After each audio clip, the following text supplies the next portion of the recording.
Hi, I am Dr. Abbas Taras, and today I would like to talk about job outsourcing. The textbooks on international business usually do not have a separate chapter on job outsourcing. Yet, when we talk about international trade, it is probably the most important, the most controversial issue. And so I wanted to include in our course a separate lecture that addresses this specific topic. Now, before we get into all the details, theory and statistics, I would like to show you the activity that I do with my students when they teach this course face-to-face, but you can also participate in it even if you're watching this lecture online.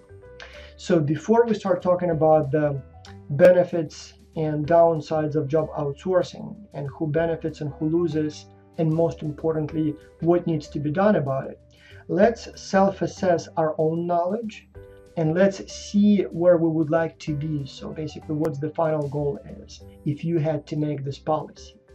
So I would like to ask you this question. And if you are watching it in front of a computer, I recommend that you take a pen and record your answers. If you are listening to this as you're driving in the car, maybe perhaps try to take a mental kind of snapshot of your numbers so you can compare them to the other statistics we will be covering in this lecture a little bit later.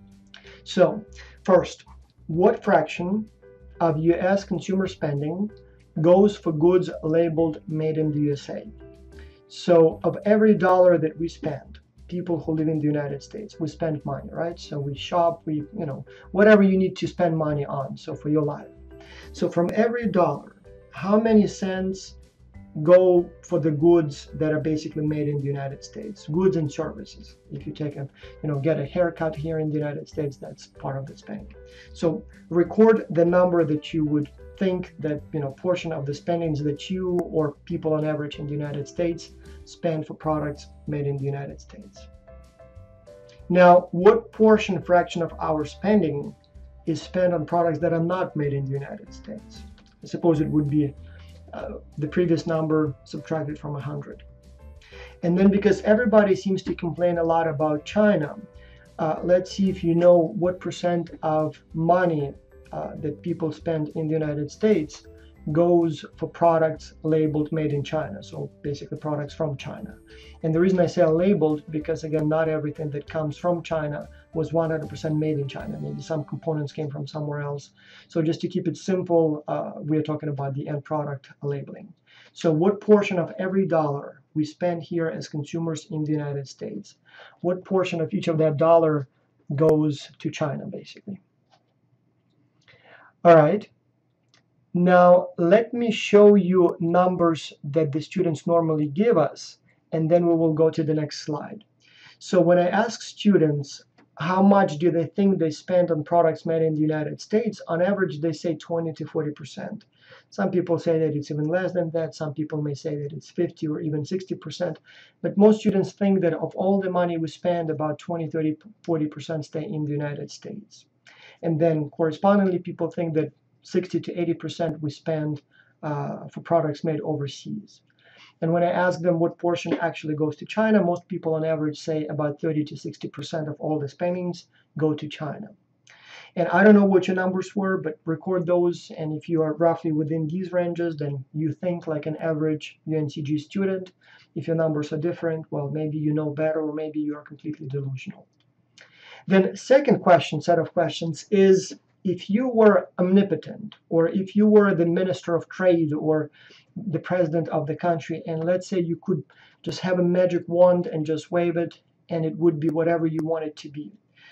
If you could set the percentages of spendings that go overseas versus stay in the United States, and what of that overseas spending goes to China, what would be the optimal number? So when I ask you what fraction of the US consumer spending should be spent on American-made products and services, what would be your answer? Most people would not say 100%. I mean, everybody understands that you probably want to buy stuff. You want to buy maybe French wine, and maybe Italian coffee, and maybe German cars, and maybe, I don't know, Japanese electronics, and maybe even Chinese, I don't know, souvenirs. So obviously 100% would be too high. Then at the same time, you probably don't want to spend all your money on foreign-made goods. So what would be the percentage that you would say would be the optimal number to be spent on American-made products and services? And then conversely, what percentage then would be spent on products made outside the United States? And finally, what would be the percentage of the spendings that you make, that Americans make, that should go to China? So think about those numbers, write them down. Now, here are the numbers that the students normally give me. So people say that Americans should spend about 40 to 60% on the products made in the United States. So most students seem to be fine with about half of the money you spend going overseas for products, foreign products from everywhere in the world, and about half to stay in the United States. And when I say them what would be an acceptable level of spending on Chinese goods, they say, yeah, probably 10 to 30 cents out of each cent. I mean, out of each dollar. Sometimes I have people who are very, let's call them patriotic, and they say, oh, only 5 cents out of each dollar, or 10 cents. Some say 20, 30. I don't think I've seen many people who say that it should be more than 30, but occasionally you may have even that. Now, the reason and the purpose of this activity is that I'm going to reveal you the real numbers. And I hope you recorded your numbers. And so you will be able to compare what you think is going on to what's really going on, and what you are trying to do compared to what's really going on. And so the correct answers are this. Of all the spending in the United States, we spend about 88.5% on American goods and services. About 88.5% on American goods and services. The reason for that is because, yes, while when you go to a store, when you buy like clothing and electronics, much of that is foreign made. But the truth is that most of our spendings are actually for housing and transportation and food. And so housing, you build a house, you rent a house, it's American service or product. Cars, almost all cars in the United States actually made in the United States, including Toyotas and Hondas that are actually made here. Toyotas in, Nevada, and Honda in South Carolina, and BMW, I think, in South Carolina, Honda in Alabama, and Mercedes in Alabama. So most of them are actually made here. And then obviously food, most of this is American. Some of it may be from Mexico or from Latin America. Much of the food in the United States is American. Dairy and juices and, meats and all of that. So the truth is that we spend only 11.5% of the products that are not American made. And the truth also is that of those products that are not made in the United States, but we buy in the United States, a substantial portion of that price actually stays in the United States. Because when you have a product, like for example, my phone, actually this may be the very last phone that is still made in the United States. I have a Motorola, and so it's still made in the United States. At least it was at the time when I bought it. But let's say you have an iPhone or you have a Galaxy Samsung.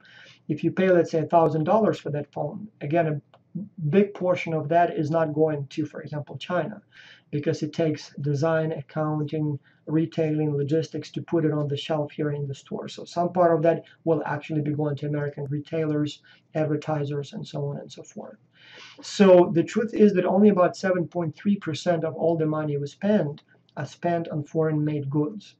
And if we'll talk specifically about China, then about 2.7 only percent of what we spend is going to China. And even of that, again, for Chinese goods, but even of that, only 1.9 cents are going actually to China, because almost a whole cent from that sale is going back to American companies that sell that product, that deliver that product, advertise that product, accounting services and stuff like that. And so of all the money we spend, less than 2 cents are actually going to China. And the reason I wanted you to show that, and by the way, when I saw those numbers, at first I didn't even believe them, but then I checked them from multiple sources, and those are true numbers. The problem here is that when we talk about job outsourcing, we are hugely, hugely misinformed about what's really going on. So the challenge here is that we demand some policies, some changes, without having a clue as to what the true situation is. If I gave you, and I'm not sure about you specific viewer here, but if I gave my students on average the freedom to choose how much money they would be sending to China, they would literally send 10 times more than what we are sending now, like literally 10 times more. And then if I ask them how much money should be staying in the United States as opposed to be paid for foreign-made goods that have been, maybe sometimes production was outsourced overseas, people would keep much smaller portion of what we already keep. And so that's the danger. So people have no clue what's really going on, and they ferociously demand some changes. Oh, let's do this and let's do that. Let's close those factories or move those factories or bring them back or punish these people or punish those people without even knowing what's really going on. So before we get into the whole discussion, before we start talking about, the concepts and the theories of job outsourcing, it's very important to remember that the situation actually may be, one, very different from what you thought it was, and two, it may not be as bad as some people try to portray it. For example, let's take a look again at China. Let's say you believe that it's bad that the jobs are leaving to China. Let's assume that this is bad, which again, there are some negatives and we'll talk about that for sure. But let's imagine that all Chinese imports have been banned overnight. Tomorrow, absolutely no way of importing Chinese-made products into the United States. Well, if you see that we only spend about 2% of our money on Chinese-made goods, the problem here is that even if you could ban them, I mean, yes, it would be a substantial disruption to the market, but it's not going to make a huge difference overall. I mean, it's not going to be, it will not double employment in the United States. It will not make such a huge difference as some people think it would, because it's only 2%. Yes, it will create some perhaps jobs either in the United States or in other countries that now will be making the products that we're currently importing from China. Yes, the prices probably will go somewhat up because the Chinese products still account for a substantial portion of what we buy. But again, it's a portion that is only 2%. It is less than zero. It is substantial, but it's not as huge. And so sometimes we just fight their own enemies. So if you were able to fix that problem, the problem is that it's not the cause of the poor U.S. economy when it was poor, and if you could fix it, it's not the way to fix it. So the challenges with, for example, American job losses appear to be not due to China, because China only consumes 1.9% of the money we spend. So it's definitely not the cause and probably not the solution to the problems that some people are trying to solve, like, for example, saving American jobs. So the reasonable questions for today's lecture are these. What are the benefits of outsourcing jobs overseas? Who benefits when we outsource jobs overseas? Who loses if we outsource jobs overseas, and what are the losses? So obviously there are some positives and some negatives, and we would like to discuss them. And clearly it's not all good, and it's clearly not all bad. Before we get into that discussion, so here are two main views on job outsourcing. There are some people who love it, and they say job outsourcing is good. If somebody can make the product cheaper, if somebody can make the product better, why try to make it ourselves? Let's buy it. And if we save money on that product, all the savings can go into purchasing other products, so creating demand and jobs in other industries. And other people are saying, no, job outsourcing is bad, because if you outsource jobs to other countries, if you buy imports from other countries or move your own jobs, that's basically made in China is not made in here. So you're hurting our employees, workers, for example, and benefit somebody else's workers. So those are two opposing views. And so the challenge here is that when we hear about it, we hear it in two different ways. It's either in political context, in many cases in political ads, and in those cases the tone of the message is very grim and kind of designed to scare and frighten you. So here is an ad from a campaign by Dick DeVos, who, by the way, apparently is a relative of the current American Secretary of Education.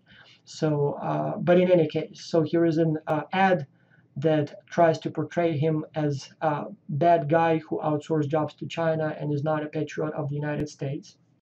The truth about Dick DeVos and China? September 6th. Finally, Dick DeVos admitted he cut Michigan jobs and created jobs in China. Fact: as president of Amway, he laid off nearly 1,400 Michigan workers. Fact: he invested $200 million in China. Fact: he built a factory there and created thousands of jobs for China. Is that what Michigan needs? Dick DeVos: the more you know, the worse it gets. And so as you see, without getting into whether or not it's true and whether or not it's good or bad, as you can see, the way these messages come to us, the way we are bombarded with those messages is in a very emotional way, designed to scare, intimidate us, make us angry, And so obviously that's not the best way to study a topic. And then this is the other way to look at it. So this is a clip from a movie called Outsourced.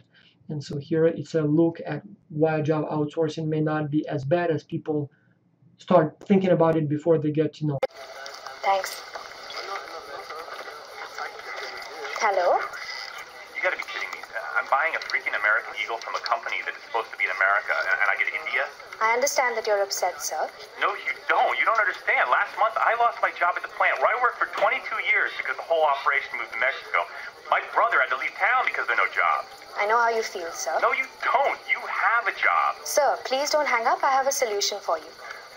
What? See, we understand that many Americans are upset about outsourcing, so we have located American-made versions of all our products. If you have a pen, I will give you the website of an American company that makes an eagle statue very similar to ours, same size, same materials, only theirs is made 100% in America. Well, thanks. I appreciate it, but is the price about the same? No, sir, theirs is $212 more.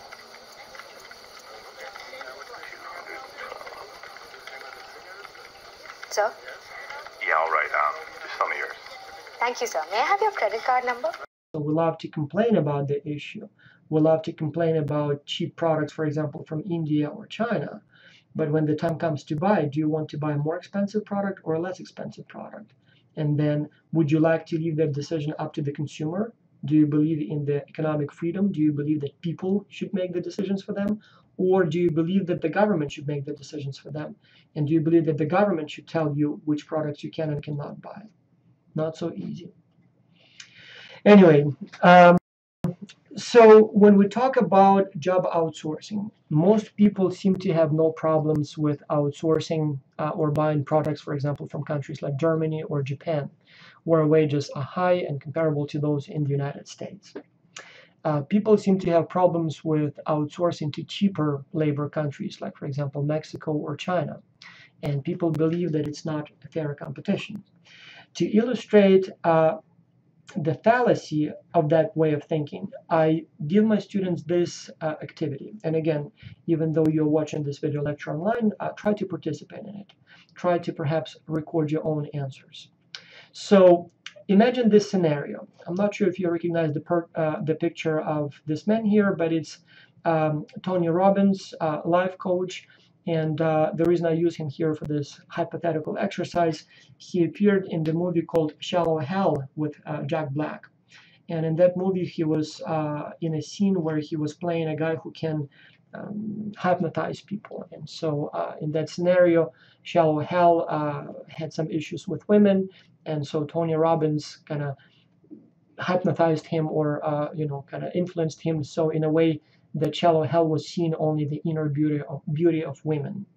And so imagine that he could have those powers, and imagine that he's looking at the US economy and he sees that, I don't know, it's doing okay, but perhaps not as well as it could. And he's trying to help the American people by doing this. So he decides to go to China, to go to the Foxconn factory. That's where they make iPhones and iPads and iBooks, Apple products, not only Apple, but pretty much all of the Apple products. And he thinks, how can I help? Well, maybe I can convince the workers, all 1.2 million of them, I believe at this time, or 1 million, those workers to send the products to the United States for free, so that Americans could have iPhones for free, iPads for free, MacBook Pros for free. So that's, help. So wouldn't you want to have a free product? So he goes to China and he does his hypnosis, and boom, voila, those Chinese workers love America so much that they make those products, they pack them, and they send them to the United States for free. Question, is it good for the United States? Is it good? Would it be good if Foxconn decided to send Apple products, wonderful, shiny, high-performance computers, to the United States for free? When I ask this question of my students, pretty much all of them say, yeah, it would be fine. I could use a brand new computer for free. Not only it will allow me to be more productive so I can do my job better, but also it would allow me to save some money, about $1,000, $2,000, and I can spend it on something else. Yeah, sure, that would be fine. I can spend that money on maybe repairing my car or painting my house or maybe buying better food, American grown. So sure, it's good. There is always in the classroom, there is always one or two students who say it's bad, and they say it's bad because it will make us lazy, and they say no, that's kind of good, but we don't want it. But most people recognize that it's good. But imagine that the time goes by, and let's say in a few weeks that hypnosis fades out, the effect becomes weaker, and those Foxconn workers say, all right, you know what, we will not be sending you those computers and those phones for free. Now we're going to charge 1 cent per one device. So if you want the computer, you still have to pay 1 cent, and then you have it. Question: if we want, or if we have to pay 1 cent per computer, is it still good for America? Is it still good for our economy? Again, if you are like most students, you probably said yes. Most students say, sure, 1 cent, that's still a good deal. But then the time goes by, and in a few weeks, the price keeps going up. Those Foxconn employees say, you know what? From now on, you have to pay us $1 per device. You can still get your iPhone, you can still get your computer, but it will be $1 a copy. Question: is it still good? Again, most people say, yeah, sure, $1, no problem. In fact, it will make me feel better because now I don't feel like I'm getting something for free, so I'm paying. Yeah, it's a good deal. But then time goes by and the price goes to $10, and then to $100, and then to $1,000. And then at some point they reverse, I don't know, effect, and they say now you have to pay $10,000 for the iPhones. So the question is it good or bad?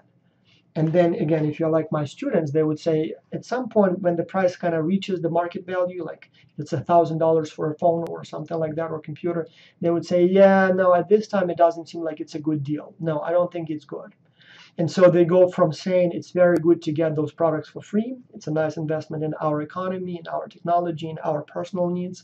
And as the price go up, they become less and less enthusiastic. And then at some point they say, no, it's bad. Now, if you've been thinking that same way, then the problem here is that, when we talk about cheap products, people must be wrong. Because based on this activity, you, or at least most of my students, seem to like the idea of getting products virtually for free, and they're not happy when the price goes up. So then it becomes a very kind of strange situation, because when we complain about job outsourcing, we seem to complain about imports that come from low-wage countries. And the cheaper, the more we complain. The lower the wages, the more we complain. In fact, I imagine if there was a country that would be willing to work for free for us, we would basically start a revolution and, I don't know, build a wall against that country, or, ban those imports altogether. Yet, when I kind of remove the politics aside and give you this hypothetical scenario, students say, yeah, free is good, or cheap is good. And then vice versa, nobody seems to protest against imports from Germany or Japan, the high-income countries.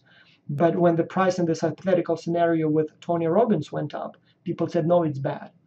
Again, so here what I'm trying to say is, when we talk about job outsourcing, in many cases, we don't really think here with our brain. In many cases, we think here, sort of emotionally, with our heart. So in many cases, we don't really do the calculations and see if it's, economically beneficial or not. But we rather tend to go by emotions based on what we've seen on TV, and just like it or not like it, depending on how we label it. Not necessarily depending on whether it's good or bad, but depending on how it's labeled. And I have a problem with that. I don't want people making decisions that affect me without thinking about it calmly and economically. So emotions sometimes are not your best advisor. Here is another story, again, that makes it sort of, shows how sometimes an issue that seems so easy, so simple, may not be such. Because again, when we talk about job outsourcing, people almost universally tend to hate it. And again, don't get me wrong, I'm not saying that it's good. I will provide enough negative, or will review enough negative consequences of job outsourcing, and I definitely see some problems with it.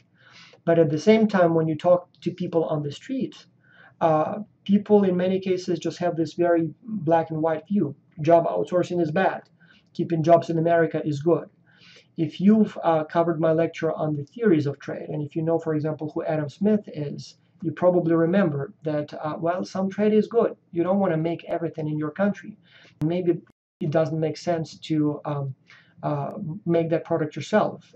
Going back to Adam Smith's example of wine and wool, France and the United Kingdom. Well, if France can make wine cheaper and better than the UK can, and if the United Kingdom can make wool better than France can, it is to the benefit of each nation for France to focus on wine and sell the surplus wine to the United Kingdom, England, and then use that money to buy wool or meat perhaps from England in exchange for wine. So everybody benefits. But in any case, it's a little bit more complicated than just good or bad. And so here's another story. And here I wouldn't even know how to resolve it if I could. So here is a fascinating story from San Francisco, from the Silicon Valley. An average IT employee in the Silicon Valley makes about $100,000. An average Indian IT specialist makes about $15,000. So people who write code in San Francisco or in the Silicon Valley, they make about $100,000 per year. Those who write the same code in India make about $15,000.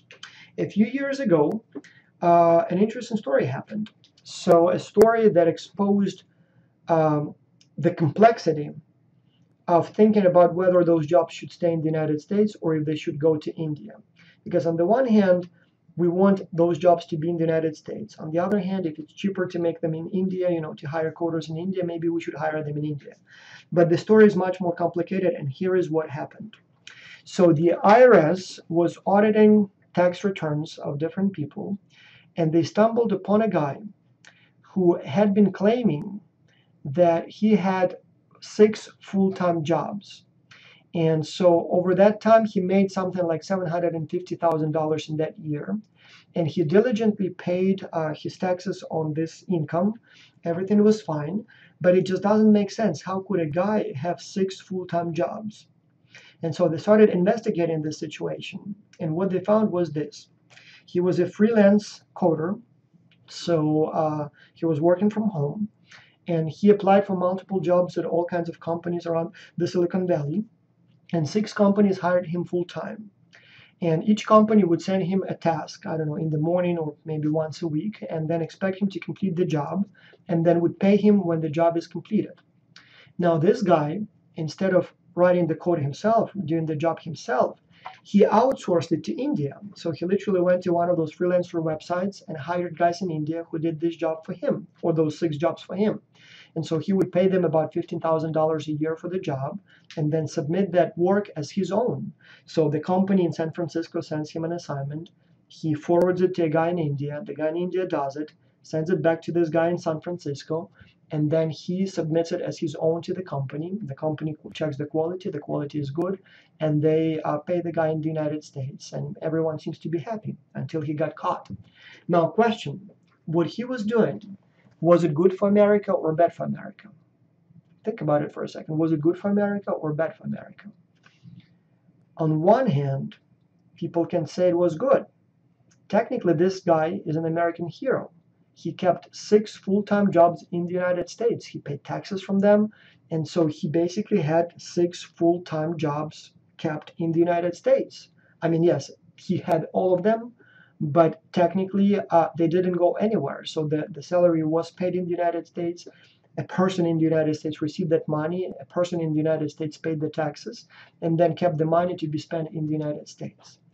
At the same time, he sort of outsourced them. So he kind of pocketed about 70% or so, or 75 or 85% of the income for not doing anything, just for being this middleman, and then outsourced them to India, and someone in India made those jobs. So it's sort of kind of bad. First of all, it's sort of cheating, but at the same time, doesn't seem to be very patriotic. But then again, he didn't really outsource the jobs. He kept the money here. So the position was still here. Who cares who did it? I mean, do you really care if it was John Smith in the office who did it, or was it someone in India who did it for John Smith? As long as John Smith, an American in America, gets paid. So I don't know. I mean, ethically strange. If I were the employer, I'm not even sure if I would be happy. On the one hand, we negotiated the price, we negotiated the deal, the service was delivered on time. I suppose I can't really complain. I mean, like, I got what I paid for, I got what I agreed on. So why would I care who exactly did it? So anyway, as you can see, it's not so easy. The only person or people who should be mad, surprisingly, and who probably are not, are American consumers. If I am an American consumer, I don't want John Smith to do this job. I mean, I'm happy for him that he's making so much money, and I'm happy that he could pocket $85,000 and outsource the job to India for only 15. Or even if he did it himself, I don't want him to do the job. I want the guy from India to do it. I want the price to be lower. And as a consumer, I don't want to pay for a guy in San Francisco. I don't know. I mean, of course, yeah, it's nice we are from the same country or in the same country. I sort of want him to succeed. But when it comes to my own expenses, I don't think I want to pay so much more just so somebody in San Jose has a job, as opposed to someone in New Delhi. What about you? I don't know. Would you pay more for an American product? Would you pay several times more? I don't know, maybe you would, but I kind of suspect that many consumers would say, no, I want a good quality at the lowest possible price, or at least at a reasonable price. So, or vice versa, if you were told from now on you will have to pay twice as much because that will create more jobs in America, would you pay twice as much? I don't know, not so easy. Now, many people say that job outsourcing leads to basically job losses, to unemployment. And the truth is that there seems to be no causal relationship. When you look at the relationship or trend of international trade or imports, which are a proxy for job outsourcing, versus unemployment in the United States, you would see the following. You would see that, and by the way, the chart here is kind of reproduction. I just didn't have a chart where both trends were nicely overlaid. So I just sort of kind of reproduced it. But you can go online and just look at, for example, amount of imports going into the United States, either in terms of the absolute numbers, thousands of dollars, or as a percent of all the GDP. And you will see that over the last pretty much 100 years or so, the imports into the United States have been increasing, dramatically increasing. There was a little drop in 2008 when the economic crisis struck. And so for a few years, we actually had a huge reduction in imports. People were buying less from overseas, and now it's picking up again. If you look at the unemployment rate, you will actually see that there was no big difference. In fact, over time, the unemployment in the United States has been fluctuating between 5 and 8%. There was one time when unemployment went dramatically up, in fact, all the way up to about 10%, and that was 2008, 9, 10, when imports went down. So outsourcing went down, fewer products from China were bought, but unemployment went up. So you would think that if there was a causal relationship, then if fewer products are bought from the United States, more jobs will be created in the United States. But it was not the case. It was completely opposite. Now the United States is doing very well. The unemployment is actually below 5%. So it's one of the lowest in almost history. But at the same time, the imports are going up again. So we are buying more and more overseas. Again, counterintuitive. So the truth is that the two are not correlated, like not correlated at all. If you look at the trends over years and years, they behave completely independent. One is growing, the other one is sort of fluctuating. And when they finally, start moving a little bit, deviate from the straight line, they deviate not in the directions you would expect. So one thing we know for a fact now, at least as far as the correlation, that the two are relatively independent events. They may be affected by some other factors, like the state of the economy, perhaps automation, but it doesn't seem like one job outsourcing drives the other, unemployment. So definitely not the case. Now, for you watching this video lecture, here is a question that you will likely see on the exam. Let's see if you would be able to answer this question if it appeared on the exam. Take a second and read it. So, and for those who may be listening and not watching, well, read it, so it's too much text.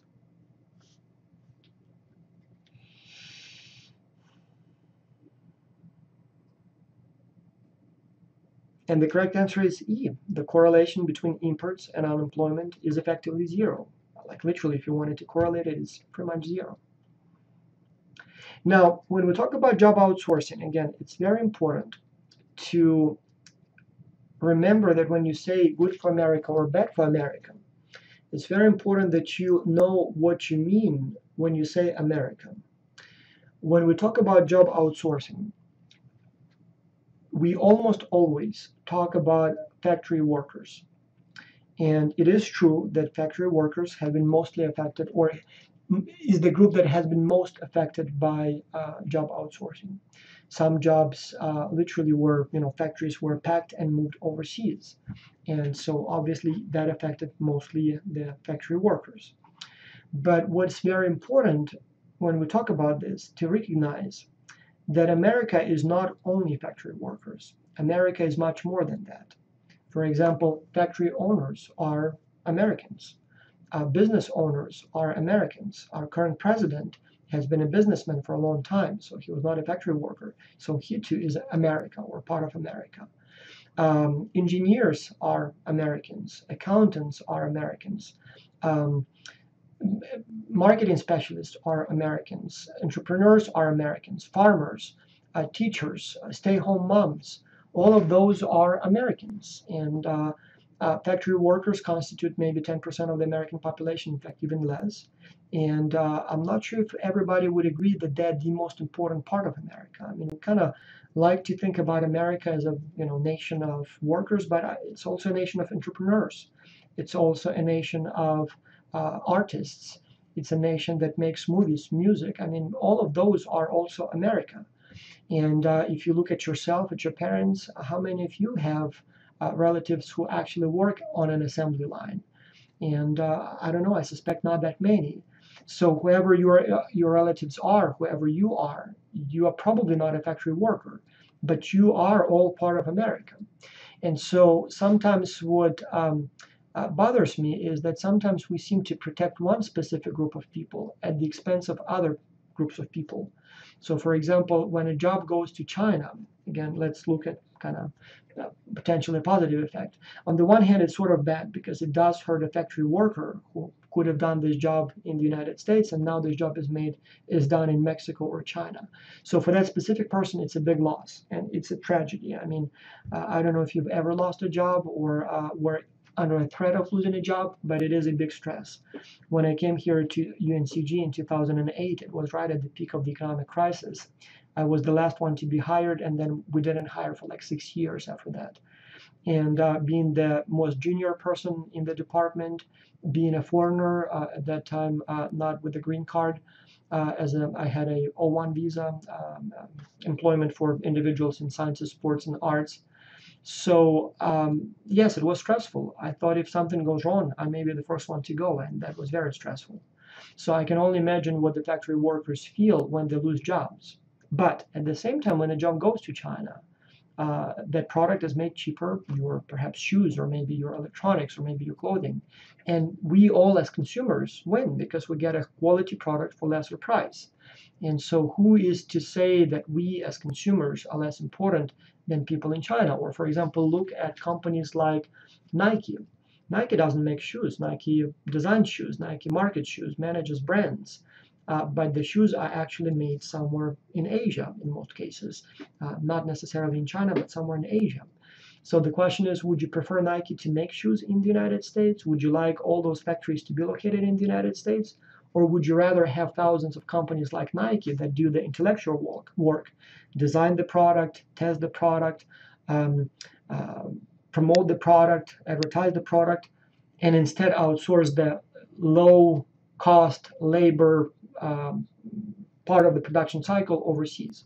I don't know. I sort of prefer that all American companies were like Nike, where they only make this highly paid intellectual part, and then the actual manufacturing that anyone can do and soon robots will be able to do maybe should be outsourced. I'm not saying that all of the production should be outsourced, but I don't necessarily see a huge problem for the US economy, because it seems to me companies like Apple, companies like Nike that do the design and do the intellectual property stuff and outsource the simple assembly overseas, they seem to be equally good for the economy and possibly even better for the economy than the companies that are trying to make it in-house.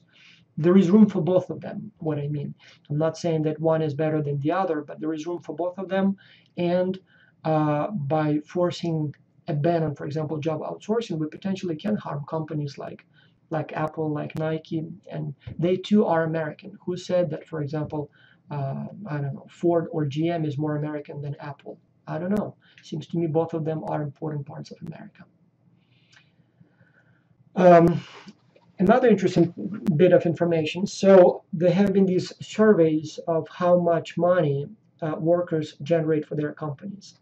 And so if you go all the way back to the beginning of the century, the most productive employees were employees who worked in steel mills and like rubber factories, and basically people who worked for Andrew Carnegie.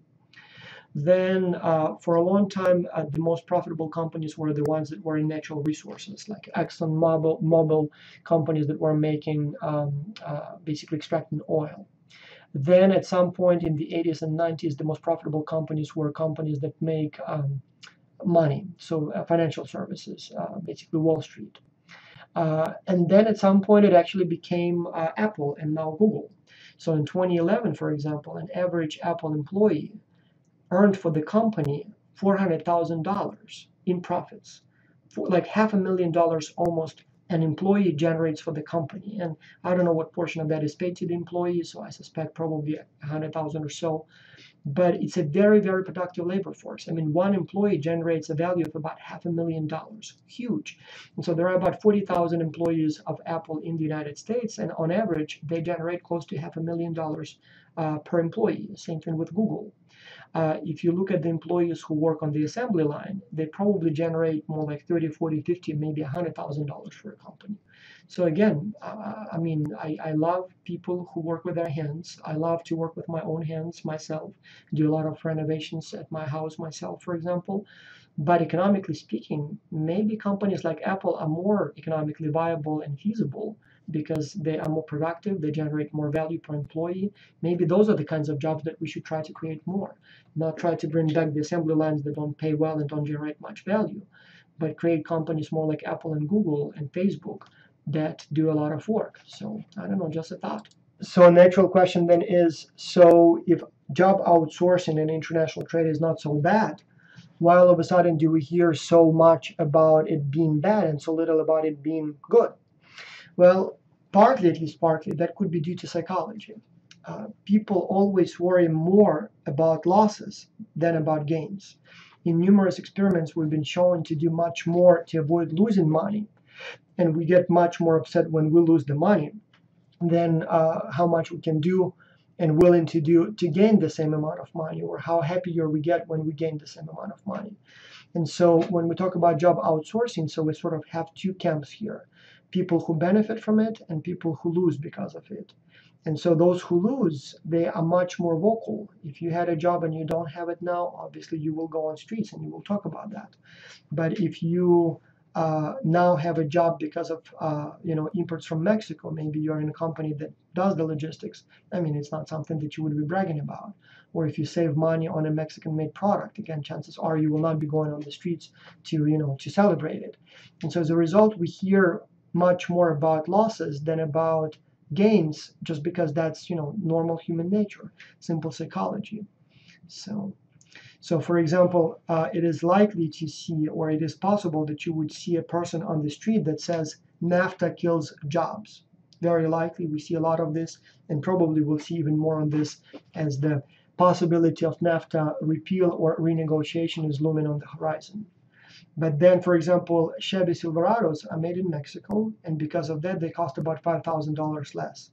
So production is cheaper in Mexico, and so when they're made in Mexico, people who buy Chevy Silverados save about $5,000, which is an important economic benefit, because if a contractor who drives that truck saves $5,000, that's $5,000 he now has to spend on something else, maybe create jobs, maybe whatever he needs. And so it's very likely to see a guy on the street with a banner that says NAFTA kills jobs, but not very likely to see a guy on the streets with a banner saying, I saved $5,000 on my Mexican-made Chevy Silverado.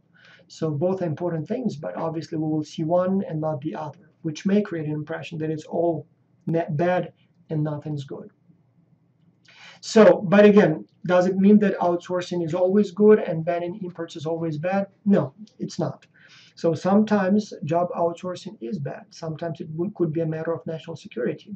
Even though Apple employees make much more money, generate much more value for the economy than factory workers who assemble those Apple products. Maybe we would like to retain that production capability, just in case something happens to China tomorrow. We want to be able to make it. It's hard to imagine what could go so wrong that we need to retain that capability, but maybe it's necessary. So sometimes it may be counterproductive from the economic point of view, but maybe from the point of view of national security, it may be important. Second, it's very important. Most economists agree that it makes sense to support infant industries. If you're trying to develop a product that is new, like for example, let's say you believe that electrical vehicles will be the way of the future, or maybe robots, or maybe some other technology.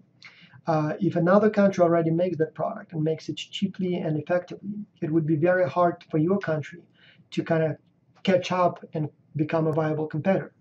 In that case, it may be feasible to ban imports of those products from overseas so that you can develop that production capability yourself and then become a competitor.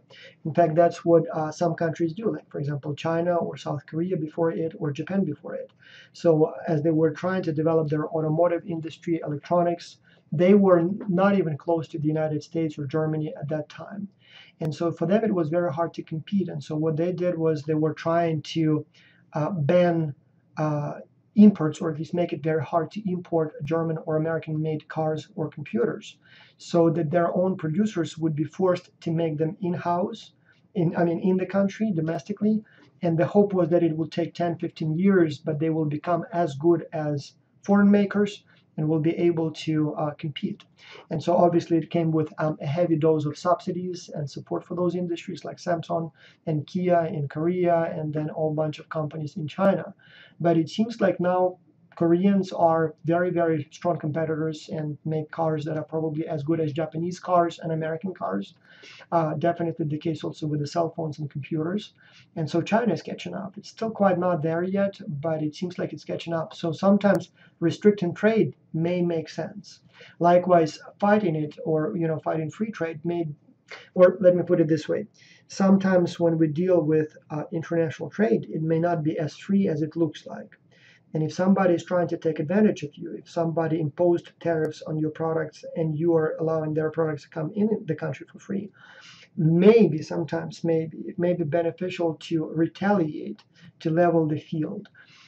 Remember that when you retaliate and you impose import tariffs, your consumers will suffer because now they will have to pay more. You essentially tax your consumers to buy foreign products.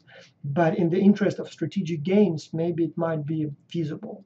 So, but anyway, infant industries or industries that are going through restructuring may need to be protected for a while. For example, in 2008, GM and Chrysler filed for bankruptcy.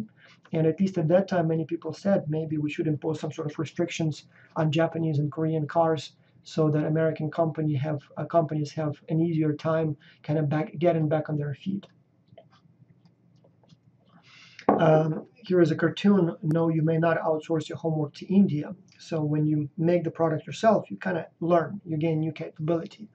It may be cheaper and easier to outsource your job to India, homework, for example, in this case. But it's not good for you as a young individual who is growing and needs to learn to do it yourself. Though again, I don't know, if my kids started outsourcing their job to India, homework to India, I wouldn't even know if I should celebrate or if I should get sad. I would be sad because I want them to know how to do math. But if they become entrepreneurial enough to find other people who can do the job for them and be the center, be those, basically entrepreneurs, I don't know. I would not be surprised that will actually benefit them in life more than learning each trade on their own. So I don't know. Not easy. I'm just saying that it's not as simple as it may look at the first glance. Finally, and it's very important, in fact, if you understand this thing that I will just say, you will probably understand international trade better than most people. When you think about international trade, it is critically important to think about countries as people, not as companies. As people, not as companies.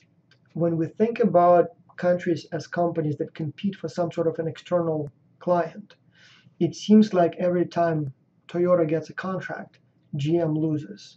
because we have a customer with money and we're trying to get that contract, to get that money. And if it's a different company, different country that gets the money, it's my loss. That's the logic. The truth is that countries don't really have external clients per se. They're not selling it to some third entity. They're trading, they're exchanging. And in that respect, they're much more like people. So people who exchange services. I scratch your back, you scratch my back. You paint my house, I fix your car. So when we talk about international trade, if you think about countries as people, you will see that it may not always be beneficial to try to do everything by yourself. For example, would you want yourself or your parents or your relatives to make everything they wear, everything they eat, everything they use? Or would you like to have some trade going on? Would you like to be an accountant and do accounting all day long and then use the money that you earn for this to buy your clothes, your food, your car?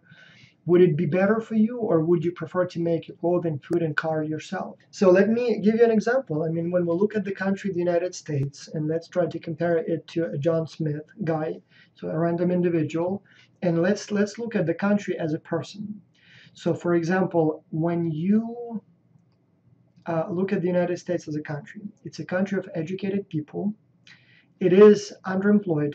Unemployment is very low, but it's not 100% employed. And so we sort of want everyone to work, right? And it's not only about 5% who are not employed and are seeking employment. If you look at the statistics that are called labor force participation rate, labor force participation rate tells you what percentage of people actually works. So in the United States, it's at this time about 62%. So of all the people eligible to work, only about 62%, only less than 2/3 actually work. So the reason that unemployment rate is only 5% is because the other, 35%, they're not looking for a job. Stay-home moms, maybe, I don't know, people who are just not looking for a job. But those who work, it's only about 2/3 of all of those who are eligible to work. So it's a country that is sort of underemployed. And employment at this time is about 5%, but let's even assume it's a little higher. And in previous experience, the United States was a leader in manufacturing. And let's assume that now most of the manufacturing jobs are outsourced to India. And so let's say this country, the United States, has an aspiration, wants to be a world leader in new age sector, whatever that means. So make new types of products. So if we could imagine what a person like this country would look like, it would be a guy who is John Smith, who is maybe at this time a freelance computer programmer, and he's underemployed. He has some contracts and he works, but perhaps not as much as he could. And so let's say he worked about 25 hours per week, but he wants to work 40 hours per week. And so he wants to have a steady job, and his prior experience is factory work, but he wants to get into more profitable new job. And so what advice would you give to this man to achieve his dream? And so when I ask students what advice they would give to America to achieve its goal of becoming a leader in manufacturing, of new products, many say, oh, let's ban products from overseas. Well, if I ask them about, same question for a person, what would you recommend John Smith to do?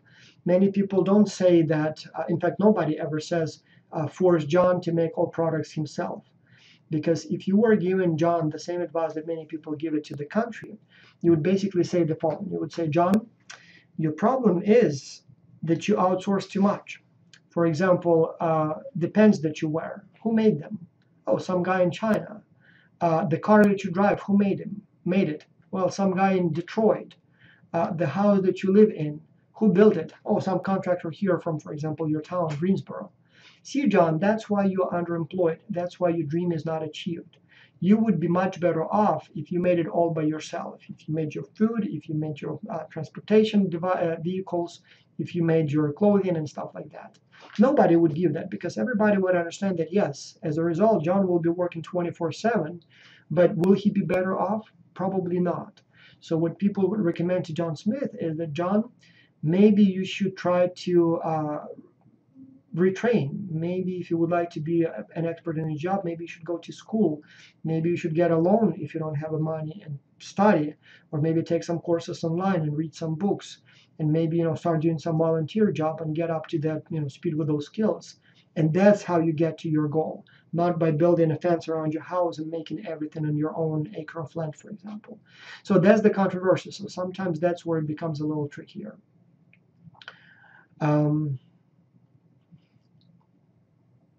Now, is always moving jobs overseas good? No, obviously it's not. First of all, as I said, when jobs go overseas, somebody loses. But also sometimes jobs go overseas not because it's cheaper to make it overseas, the products, but because the cost of breaking the law overseas may be cheaper. Some production industries are very polluting, so they dump all kinds of toxins into the atmosphere or water. And in some countries, if you do it, like in the United States, you probably will go to jail. In other countries, just give a little bribe to a local official and everybody's fine. So you dump your toxic waste into the river, all the fish dies and people have cancer. But you just pay someone a few $1,000s and everyone's happy about that. So when people or companies move production overseas to avoid being, for example, environmentally friendly, that's obviously bad. I mean, it's kind of good for their bottom line, but it's not good ethically or environmentally. Finally, when we complain about jobs going to China, we have to remember that, again, it's not so simple. We think about China as a low-wage competitor, and we think that jobs go to China because they're cheaper there and it's not fair to American workers. The truth is that the Chinese workers are now making not quite as much as American workers, but it's no longer about the low wages. Here is the statement from the CEO of Apple. There's a confusion about China that, and let me at least give you my opinion. The popular conception is that companies come to China because of low labor cost. I'm not sure what part of China they go to, but the truth is China stopped being the low labor cost country many years ago. And that is not the reason to come to China from a supply point of view. The reason is because of the skill and the quantity of skill in one location and the type of skill it is. Like the products we do require really advanced tooling, and the precision that you have to have in tooling and working with the materials that we do are state of the art. And the tooling skill is very deep here. You know, in the US you could have a meeting of tooling engineers and I'm not sure we could fill the room. In China you could fill multiple football fields. It's that vocational expertise is very deep, very, very deep here. And I give the education system a lot of credit for continuing to push on that even when others were de-emphasizing vocational. Now I think many countries in the world have woke up and said, you know, this is a key thing and we've got to correct that. But China called that right from the beginning. So as you see, the jobs go to China not because they're cheaper there, but because some capabilities that have been developed in China are much greater than they are in the United States. And so making those cell phones in the United States may simply be not possible. Not enough qualified people, not enough people available to make that volume of products. The suppliers are not here. And so for the company, it's a matter of chasing the best manufacturers rather than the cheapest labor. Now, again, some people may say, how did we get there? How did we lose that capability? Because there was a time when manufacturing was more beneficial in the United States. Labor skills, suppliers, that's a very good question. That's a very good question. But it's important to remember that it's no longer about the low wages. It's also about capabilities. And so again, banning job outsourcing imports, perhaps it could be one of the steps towards developing that capability in the United States, but probably not the best way to go forward. Instead, it probably should be focused on making imports of supply parts easier, training the employees, because again, much of that assembly no longer is done by people manually. It's done by robots, and people basically manage the robots. Again, it requires some skills. So it's a little bit more complex than just the proverbial, stereotypical story that there was a company in the United States. It was greedy. It didn't want to pay wages to American workers, so it started hiring Chinese workers for nearly no pay. No longer that's the case. In the 80s, maybe in the early 90s, but not for the last 20 years. All right, so that's what you need to know on the exam for this topic, and I hope you found this lecture to be useful. And if it didn't provide all the answers, then at least it allowed you to think about the issue of job outsourcing in a more kind of sophisticated and complex way, as this issue deserves. Thank you.